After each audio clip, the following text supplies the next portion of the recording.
Doctor Anshuman हमारे साथ जुड़ रहे हैं इस वक्त। कैंसर स्पेशलिस्ट हैं। डॉक्टर शिखा हमारे साथ बनी हुई हैं, हेल्थ एक्सपर्ट हैं। डॉक्टर अंशुमन, आपके पास सबसे पहले आऊंगा क्योंकि जिस तरह से लगातार ब्रांडेड कंपनियों का हनी ट्रैप सामने आया है और जी मीडिया ने इसको उजागर किया है, इसका खुलासा किया है, आप समझ सकते हैं कि किस तरह से रियलिटी चेक किया गया है और उसमें पाया गया है कि डाबर का जो हनी है उसमें जो केमिकल हैं वो कैंसर युक्त हैं, यानी कैंसर हो सकता है अगर उसका इस्तेमाल किया जाए। तो आप कैसे इसको देखते हैं? जी बिल्कुल। देखिए, ये चौंकाने वाला विषय जरूर है लेकिन जानलेवा भी है।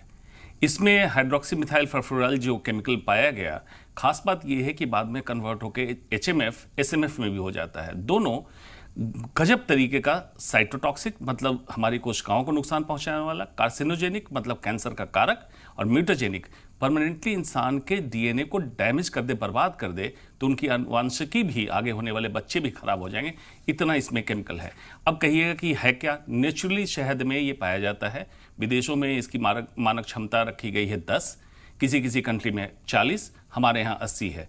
लेकिन जो शहद का टेस्ट आप लोगों ने कराया उसमें 400 से ऊपर, करीब करीब 500 के आसपास इसकी मात्रा पाई गई। और इसके लगातार कंजम्पशन से जो कोशिकाएं डैमेज होगी, कैंसर से लेकर सारी समस्या इसमें पैदा होगी, इसलिए चिंताजनक है। बिल्कुल बेहद चिंताजनक है। एचएमएफ की हम बार बार जिक्र कर रहे हैं क्योंकि ये कहा जाता है कि इसमें प्रति किलो की जो मात्रा होनी चाहिए वो 15 मिलीग्राम होनी चाहिए, लेकिन इतनी ज्यादा मात्रा होना ये वाकई घातक है। डॉक्टर अंशुमन जी जी बिल्कुल, मैंने कहा कि एक मात्रा ज्यादा, और जैसे लोग कंज्यूम करते हैं, आपने बिल्कुल सही कहा, अमृत समझ के सुबह सुबह इसको खा लेते हैं। तो आपने खाली पेट लिया तो इसका एब्जॉर्प्शन ज्यादा होगा और लंबे समय तक लिया।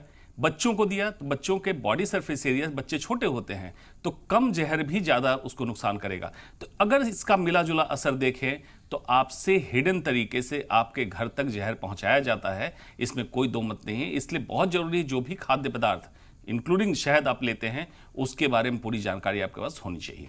बिल्कुल। तो इससे जो खतरा है डॉक्टर अंशुमन, क्योंकि जिक्र इसलिए किया जा रहा है कि केमिकल जो इसमें पाया गया है वो कैंसर के लिए कहीं ना कहीं कैंसर उससे पैदा होता है। तो जिस कैंसर को खत्म करने के लिए, जिस कैंसर से लड़ने के लिए लोग शहद का इस्तेमाल कर रहे हैं, वो तो बिल्कुल उल्टा हो रहा है। बिल्कुल। देखिए, शहद में बाकी जो पोषक तत्व हैं जिसके लिए माना जाता था एंटी कैंसर, हार्ट डिजीज को रोकना और बहुत सारे एंटीऑक्सीडेंट की प्रॉपर्टी इसमें थी, ये चीजें कम पड़ गई और पॉइजन ज्यादा हो गया। क्यों?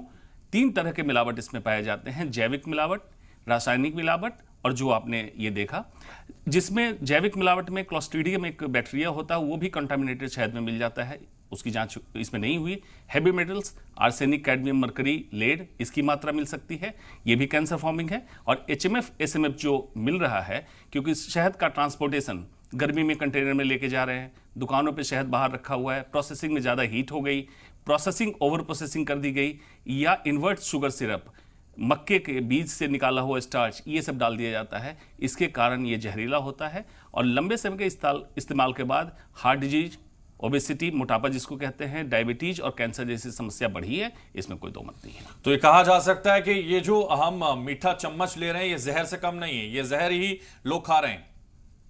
बिल्कुल, इसको आप कह सकते हैं बिल्कुल स्वीट एंड डेडली।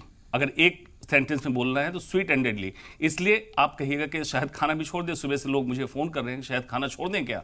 उनसे मैं यही कहूंगा, शहद खाइए रॉ और नेचुरल, अपने एरिया से निकला हुआ शहद जो नेचुरली आपको मिल रहा है उसी को खाएं तो बेहतर है। इस तरह से पैकेज्ड फूड पे ना जाएं। उसको देखने के समझने की क्या जरूरत है? हिंदुस्तान में शहद का प्रोडक्शन जितना है उसका आंकड़ा आप देख लें और कितना कंजम्पशन है उसका आंकड़ा देख लें। इसके अलावा हिंदुस्तान एक्सपोर्ट कर रहा है, बाहर भेज रहा है, तो आप समझ सकते हैं कहां शहद आ रहा होगा, आपको भी जानकारी हो। डॉक्टर अंशुमन कुमार, लेकिन जहां लोग इसलिए इस्तेमाल करते हैं कि तमाम ब्रांडेड कंपनियां, जो डाबर जैसी बड़ी कंपनियां अगर शहद बना रही हैं तो लोग समझते हैं कि विश्वसनीय कंपनी है, एक ईमानदार कंपनी हो सकती है, इस पर भरोसा किया जा सकता है। तो आप भरोसा किस पर करें? देखिए, चेक पॉइंट्स कई दिए गए। कंपनी का एथिक्स पहला चेक पॉइंट। दूसरा चेक पॉइंट जो एजेंसीज बनाई जाती है, जैसे हिंदुस्तान में एफएसएसआई है, यूएस में एफडीए है। और थर्ड चेक पॉइंट कि औचक निरीक्षण, जिसको फूड इंस्पेक्टर करा करता है, कि किसी भी सैंपल को उठाया, जो आप लोगों ने जी मीडिया ने किया, इंस्पेक्टर बन के, फूड इंस्पेक्टर बन के आपने जाके शायद की टेस्टिंग कर ली। 3 स्तर पे टेस्टिंग है, लेकिन उसके लिए जरूरत क्या है? नागरिक जागरूक हो। जिस दिन नागरिक जागरूक हो जाएगा और डिमांड करेगा मुझे प्योर फूड चाहिए, जहरीला फूड नहीं चाहिए, उस दिन ये समस्या खत्म हो जाएगी, कंपनी का एथिक्स भी आएगा, एजेंसी भी काम करेगी और औचक निरीक्षण भी शुरू हो जाएगा।